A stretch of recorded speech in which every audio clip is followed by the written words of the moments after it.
You have got your Bibles along with you. Always bring it along. It's a good habit. And if you have not got your Bibles, we surely can look up the verses that we're going to meditate today, which speaks about what it truly means to worship Him. So let us read along from Exodus chapter 30.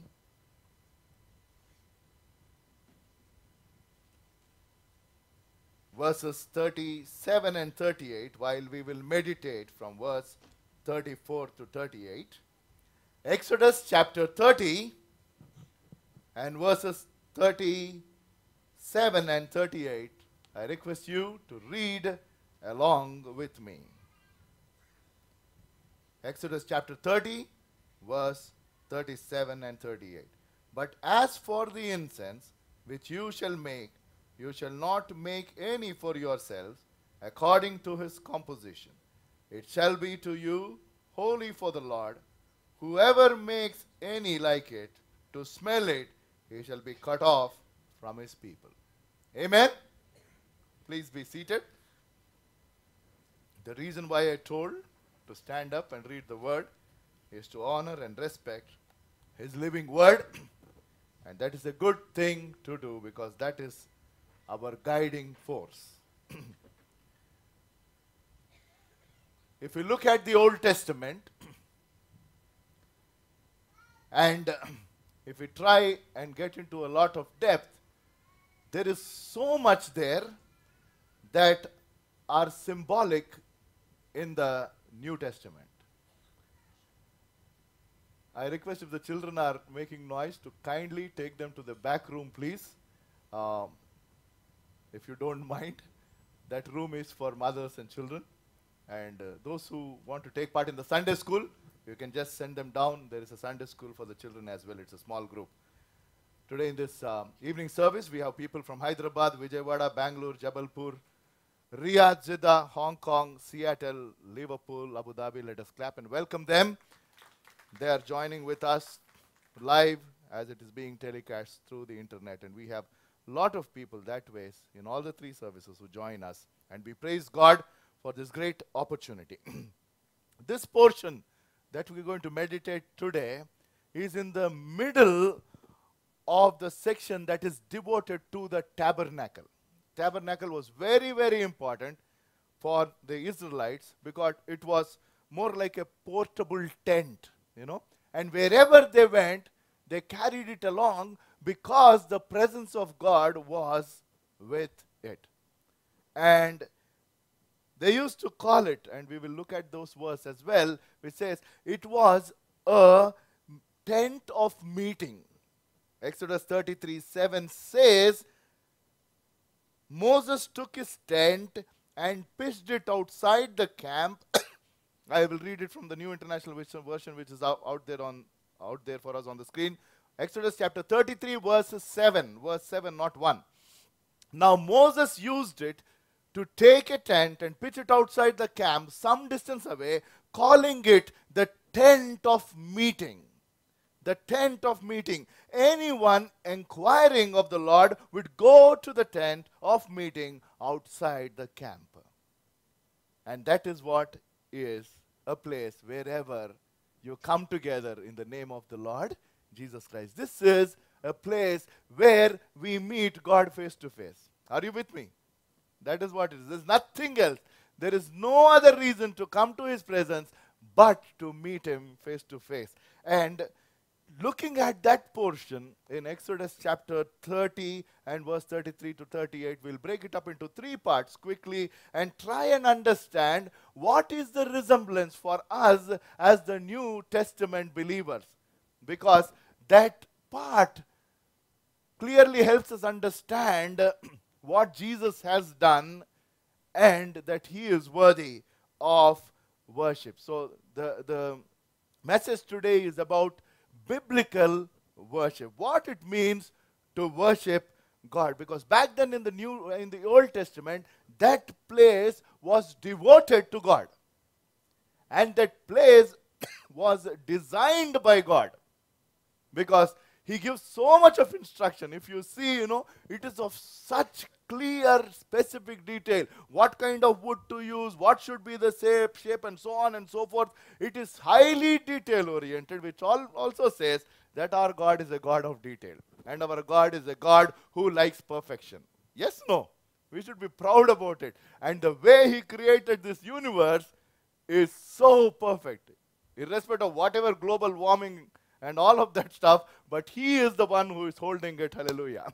He is the one. He is the one because he is the one who created it by his word. And if you just look at that creation, it baffles us. Whoever is interested in that kind of a science will know what I am saying. But even if you don't understand, if you just step out any day in the night and just look at the sky, it baffles us. And it is going on for thousands of years. So that place, the tent of meeting, the tabernacle, back then was very important, very precious, and that was a place that was devoted to God, that was a place that was designed by God, and that was a place where we have to declare God and nothing else. And today, in that elaborate portion, where everything is so detailed, we will just look at that part which talks of incense. Incense. And what is it symbolically to us now? Because there is no more incense here, right? There are still some churches back in Kerala, and there are still some churches back in Cochin and so many other places where they still follow the Old Testament rituals. And they do it very, very religiously. While we say we are the New Testament church, so that is not needed because God fulfilled the law. But yet we need to apply both Old and New Testament. Please understand this. We cannot discard Old Testament and say that doesn't relate to us now. It surely relates to us, but in a very, very practical and spiritual way, because there are a lot of things that are symbolic, and that incense that was burnt in the tabernacle, what does it mean to us now? Back then, let me tell you in half a minute, whenever they burned this incense, the smoke used to go up to heaven because they were burning this, and the smell surrounded that place, and the immediate symbol or significance to the people outside was, oh, the worship is taking place. Hallelujah. That was what it is. The fact that they burned the incense and the smoke going up and the fragrance filling that place was an immediate indication to the people back then that the worship has started. The worship is going on in that place. So let us look at carefully those 4 verses, that is in Exodus chapter 30 and verse 34, and see, and let us just compare once, how this wonderful small family that were blessed by God, Lazarus, Martha, and Mary. And when Jesus came into their house, Lazarus was raised from the dead in John chapter 11 and John chapter 12. Let us read the first 3 verses. And Mary did something very beautiful which we can compare to this part in that Old Testament. John chapter 12 verse 1. 6 days before the Passover, after which Jesus was about to be crucified. This is that last week of Jesus in this world. Mary and Martha and that family never realized that the time has come so close.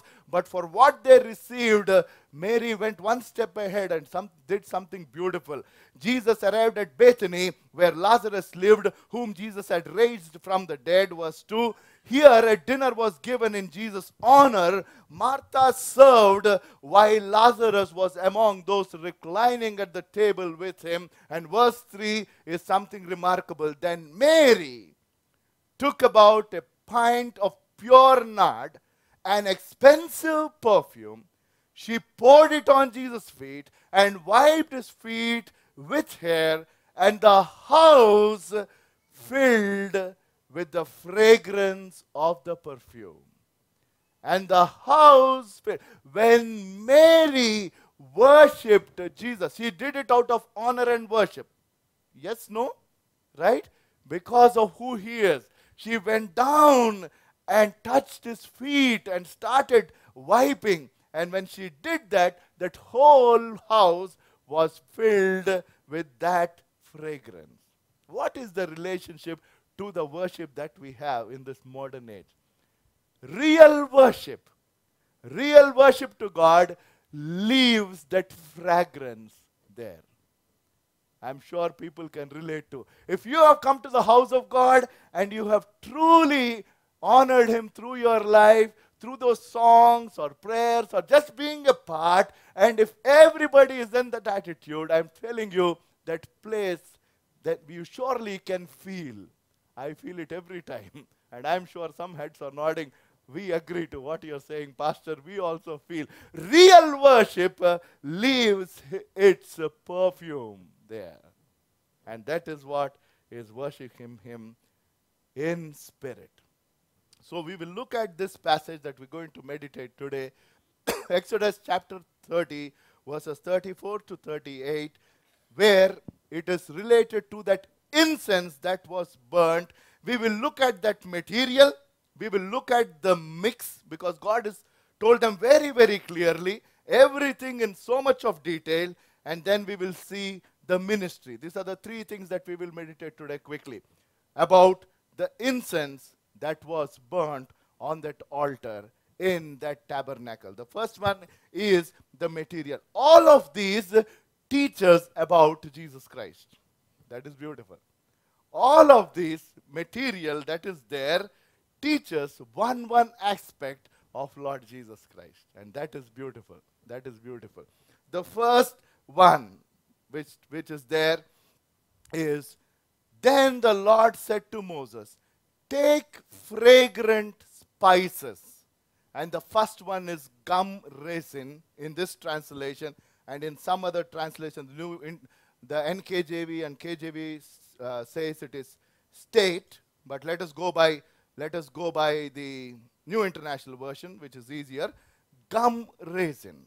That is the first spice that was used as an incense. What does it signify to the New Testament believer? I said each one of them is a quality of Lord Jesus Christ. Each one of them is a characteristic of Lord Jesus Christ. Gum resin speaks of His proclamation. When I say proclamation, if you have time to Google search or read any of the Bible commentaries, which I continue to do, this, what they talk about in Bible commentaries or great theologians, those who have done that research or study about each of these, they say it is an aromatic gum, that gum resin, and it is collected at a time as droplets from one plant. There is a specific time where they collect. And why this speaks of our Lord's proclamation? What was His used then? It was used for many purposes, I believe.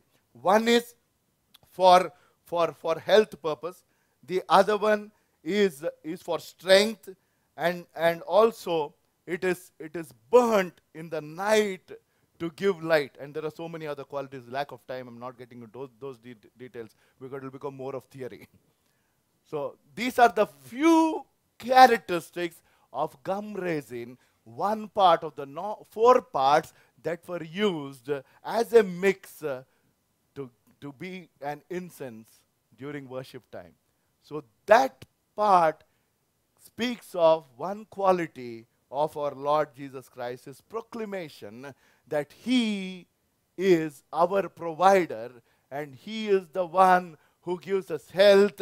He is the one who is our light, and so on and so forth. That is what is proclaimed to all those when He came in human flesh. That is one. The second one is onkia. This one speaks of His person as to who He is. And again, I rely on the research done by theologians, and the root word, which comes from a Hebrew word, I believe, which is onki, means lion. From there, this word has come. So we think of Jesus Christ, and it is written that he is called the Lion of Judah. And that is what he is, his one aspect of his personality. So one spice that was being mixed as part of the four spices back in the Old Testament time to be as an offering or as an incense for worship to the living God. In the New Testament, we are trying to relate it to what it means to us when we come to worship the one and only true God. And it speaks of the different aspects of this great Lord who gave his life for us, the Son of the living God. The first one speaks of his proclamation. The second one speaks of his person or his personality, that he needs to be honored, he needs to be loved, he needs to be obeyed, and he needs to be worshipped, and he needs to be revered, and so on and so forth, as the Lion of Judah. That is the second one in the material that was being used in that instance. The third one is galbanum, and this speaks of his pain. This speaks of his pain. This, I believe, is obtained from cutting a plant, and that speaks of his suffering, that speaks of his sacrifice, and the very mission that he came for, that is to offer salvation to mankind. Galbanum speaks of his pain, the pain that he came to endure. God willing, December the 25th, we remember the coming of Jesus Christ in human flesh. And while we celebrate his birth, we also know that he was only born to die. Right? There was no other purpose that he came for. And he knew even before he came that what kind of suffering he needs to endure, what kind of pain that he needs to go through when the entire sin of mankind is kept on him, and when his father would leave him for that period when he was taking on the sin of mankind. And he shouted out from that cross, my God, why have you forsaken?"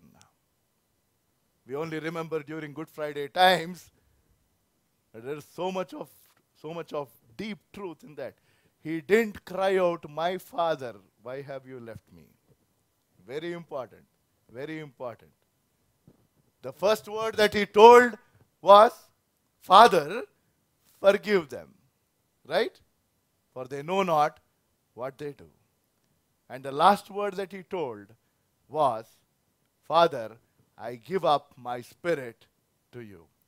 Father, Son, and the Holy Spirit are always united. But in the middle of those 7 words, in the middle is this, where he is shouting out not to his Father, but to the Holy God. It is beyond our comprehension. As a righteous God, he had to break away because of the sin that is being poured upon Jesus Christ. That's the reason he shouted out and he said, my God, why have you forsaken me?" He was forsaken because he was taking on the sin of you and me and the entire mankind. And that was the most painful part for Jesus Christ. That was the most painful part. And that is the third ingredient in that incense or in that material, which speaks, that means to say he needs to be worshipped for his sacrifice. He needs to be worshipped for his service that he did. He needs to be worshipped for the salvation that he offers through the pain that he went through. And the fourth ingredient is frankincense. Of the 3 wise men, one of them brought this. Yes? Yes, no? Christmas time.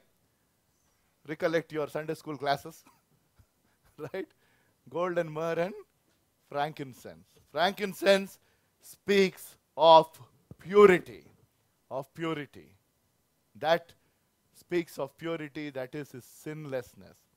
Why did we have to understand each of this? How is it related to us now when we come to worship Him? We will look at the proportion, the way that it was mixed. In verse 34, we saw verse 33. Let us go to in verse 34, it says, all in equal amount. That is very, very important. Worship should be balanced. You should not focus just on one aspect of who He is. We need to give equal importance to the life, death, resurrection, and everything about Lord Jesus Christ. Many a times we get caught up on just focusing on one thing and one aspect. This is most important. We need to have a balance when it comes to worshiping God. So these four spices speak of four different aspects of who He is. His proclamation, His person, His pain, and His purity. And when we come to worship Him, we need to remember all four of them. Lord, we come to You for what You are. Lord, we come to You because of what You proclaim to be. Lord, we come to You because You are sinless. Lord, we come to You to remember what You have done for us. What You have done for us. We have the communion table in the Telugu service every Sunday. And here in the English service, we do it only on the first Sunday, but we want to have it every Sunday going forward, because there are a lot of people who are kind of upset and also wanting to have it. And why should there be a difference? Actually, it was just because of lack of time or something else that is not justified. Because God's word says that whenever you meet in His name, there should be the breaking of the bread and the wine. And there are still some lot of traditional churches that they have it only on the first Sunday. I don't have to get into that doctrinal debate. I am not a guy who studied theology, so I don't get into all of that. But definitely, it is very, very important. It's very, very important, because He said, do this in remembrance of me. So we need to have a balance of everything when it comes to worship. Because that is the second part of this message today. The mixing. The first one in that is the proportion aspect. You understand the word proportion, right? When you prepare Christmas cake or donuts or anything else, there should be the right proportion. If the proportion is wrong, you will enjoy that food. It will be so very wonderful. While you assume that it is a cake, it will turn out to be something else. And the only problem is, we say, there is a problem with what? Proportion. Either the butter was more or the sugar was less or so on. I don't know how to prepare a cake. But those who are experts know how important it is to have the right proportion. And that is what it is when it comes to worshiping God. When we give the right proportion, because that is what He ordained in the Old Testament. He said, each of these must be equal, and all of them should be mixed. And for the New Testament believer, every aspect of him is as equal or important. There is nothing greater or less. His birth is as important as His death. His death is as important as His resurrection. And His entire life is as important. Are you with me? All of that. And we need to understand each one of them and have to bring that nice balance when we think about Him and when we come to worship Him. That will make it more meaningful to us. And that will be a nice fragrance for Him up in heaven. That is beautiful. That is beautiful. So our worship should be well balanced. Every aspect of our Lord's life and ministry is important. Is important. And then let us go to verse 35 and 36 of that same chapter. And make a fragrant blend of incense, the work of a perfumer. It is to be salted and pure and sacred. And verse 36, grind some of it to powder and place it in the front of the testimony in the tent of meeting, where I will meet you. It shall be most holy to you. Here is the personal aspect. Most important part when we come to worship God. The personal aspect. While we look at the proportion aspect, the proportion is giving a balance to the entire life and ministry of Lord Jesus Christ. It is not just focusing only on his death. We focus on his life. We focus on all that he keep doing in our life. We focus on his resurrection. We focus on everything and bring about that balance. And personally, when it comes to us, what does that grinding mean? The grinding means that you and I need to humble.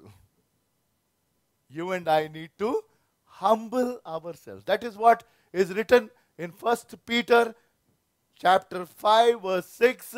We know that verse pretty much by heart. Humble yourself in the sight of the Lord and he will lift you up. That is the most important quality of a believer in Lord Jesus Christ. We need to always humble ourselves. 1 Peter chapter 5 verse 6 it is here.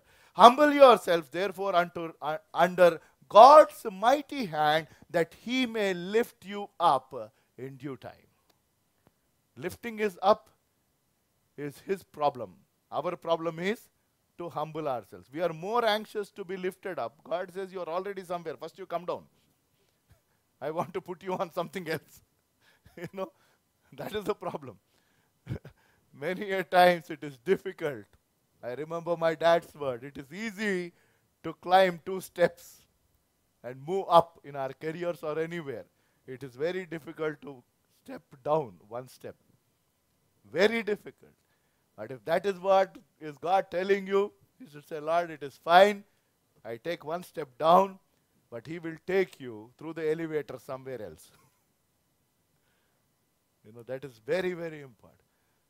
So when all these 4 were brought in equal proportion, that is, how do we balance our worship? But when it comes to us, how do we relate that? Is it talks about humbling ourselves. And the second one is, if we go back to that verse, it talks of holiness. So when we come to worship him, we need to understand that it is about humbling ourselves, and the other one is being holy. Because the one who called us is holy.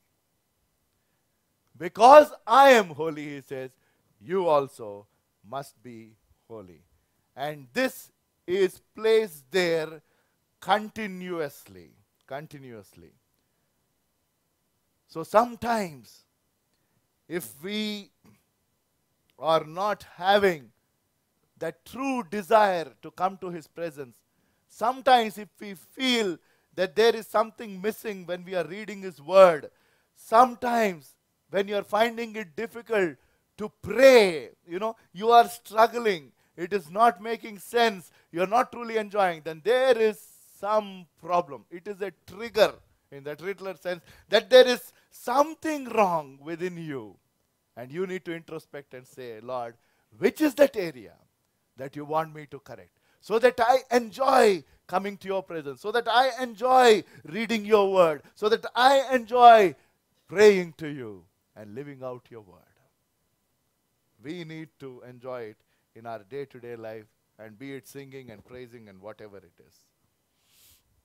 And then he gives a warning in verse 37 and 38, and with that I close. So let us kind of step back and think. The tabernacle was called a tent of meeting. So when they came there, they were preparing to meet God's presence. And when we gather in His name, it is a time of meeting. Not meeting one another, but meeting the one who created you and me. And why are we coming together to worship Him? Only to acknowledge who He is. And when we think about that, we need to have a right balance about every aspect of who He is. And when you bring about that balance and think about everything in regard to the life of Lord Jesus Christ, we also should introspect ourselves and say, Lord, I want to humble myself. I want to truly humble myself and say, without you, I can do nothing. And if that is the attitude we bring to worship Him, you will truly enjoy what it means to come to His presence. And that real worship will have its impact in that very place. People will clearly know that when I came inside, it was something else. But after this 1.5 hours, it is something else. I can feel it within myself, because that is what real worship impacts people. Real worship leaves its mark in the lives of His children. It truly leaves a mark. So we go back and keep thinking how wonderful it was to spend time in His presence. And if that is not happening, there is something. You have not focused on who He is. You have focused on something else.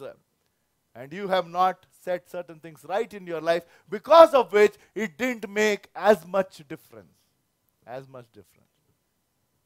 I enjoy every time I come.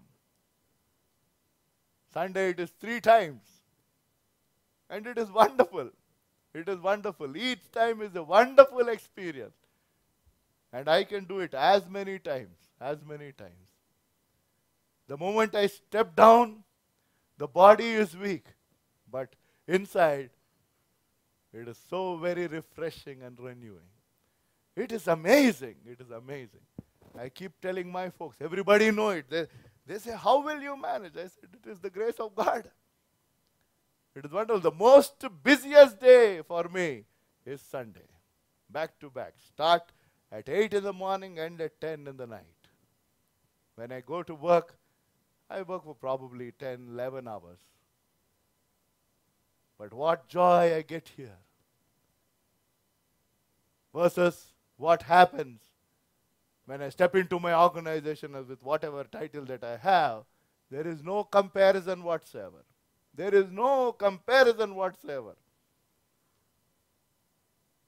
This is something which is related to our spiritual life, which has got eternal meaning, which has got eternal value. And that is what I say. When we come to His presence, we are not spending time, we are investing time. We are investing time. And when you make an investment, there is always a return. And our God is a God who doesn't make loss at all. Doesn't make loss at all. He wants our life to be profitable. And the more you spend time with Him, not just coming on a Sunday morning or evening or whatever, in our day-to-day life, the more time we spend with Him, the more we spend understanding His word, the more we start obeying, the more we say, Lord, I just want to operate according to your word, and the more we continue to balance each aspect of His life, I'm telling you, the more profitable your life and my life, the more fruitful your life and my life for Him. There is no other shortcut. There is no other shortcut. And that is what the early church understood, and that is what those 11 disciples understood. And they went about doing what they have learned. And the third one is, do not make any incense with this formulae for yourself. That means to say simply, for us as New Testament believers, it simply says that God alone should be worshipped. As simple as that. There is no complication. God alone should be worshipped. No person, no possession, nothing should get attention in our lives. To simply put it in much more easier terms, what you and I live for is what we worship. Think about it. What you and I live for is what we are worshipping. If you are living for your job, then your job is an idol in your life. If you are living for your children, then your children are an idol. If you are living for your wife or you are living for your husband, then that is what it is. And so on and so forth. Somebody said, it hit me when I read it. This great man said, this generation has so much to live on, they have very little to live for. Think about it. This generation has so much to live on, they don't know what to live for. You know what it means to live on? There are a lot of people who are living on so many things. But the question for us is, what are we truly living for? And what you are living for is what you worship. And if I say, I as a child of God, my only criteria is to live for Him. And that is what will become the top thing in our life. That is why He demands preeminence. There is a difference between preference, priority. God is not asking for priority. We are good at prioritizing. You know, Sunday we have to give some time, let us make some. That is priority. Preference. He is not happy even if you prefer Him. He says, I want preeminence. In everything I need to be the first. God willing, tomorrow morning you wake up, He says, I need the first minutes of the day. Whenever you get your paycheck, or it's credited on the first or the last working day, or 7th, 10th, whatever, He says, the first part of your salary should come to me. Little difficult, right? That is what. Not after you look at, the first credit card, because that will come home. My car loan, my house loan. First, who told you to take so many loans? And everything. After you take so many loans, then you say, Lord, you understand. Lord, you know my heart. We are so nice in explaining. You see everything. You see where it is going. Then what is there? But all that you have given is yours only. You know, why do I have to give you again? Right. I mean, this is what is practical Christianity. It cannot happen automatically. Every day of your life. He is not bothered about, are you giving the first 5 minutes, first 50 minutes? But He looks at your heart. Am I the first thing that my child is thinking of when he wakes up? Or is the first thought going to that dustbin which is outside, whether that floor is picked up or not? For somebody, as soon as they wake up, the first thought is that thing outside the door picked up or not? For somebody, it is the milk packet. For somebody, it is the maid, whether she will come or not. This is where our life is gone. Or for somebody, it is the newspaper that will come through the door. It is already 7:30, it didn't come, so no problem. What is it?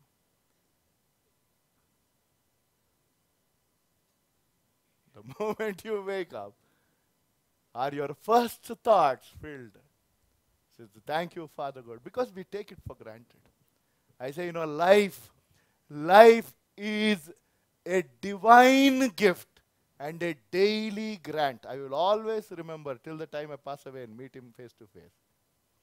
Life is a divine gift and a daily grant. You understand the word, what is grant? Grant is, okay, take it. God is granting us one day at a time. That is why He told, and the psalmist said, Father God, help us to count what? Teach us to number our birthdays. Is that what is there in the Bible? But that is what our parents taught us. They never celebrated every day, otherwise it is over. They said first birthday is the only thing that we were able to do. Right? We count our number of years, not number of days. But Bible says, teach us to number our days. That is when you will know that 24 hours is also very precious. That is when we will know. And this one cautions us to say that it is important that we only worship Him and Him alone. There is nothing else that should take His place. It should not be my job, it should not be my career, it should not be my family, nothing at all. Not that I am telling you to leave everything, but when it comes to Him, all of this becomes secondary. But we still have to manage all of this, but yet He takes a pre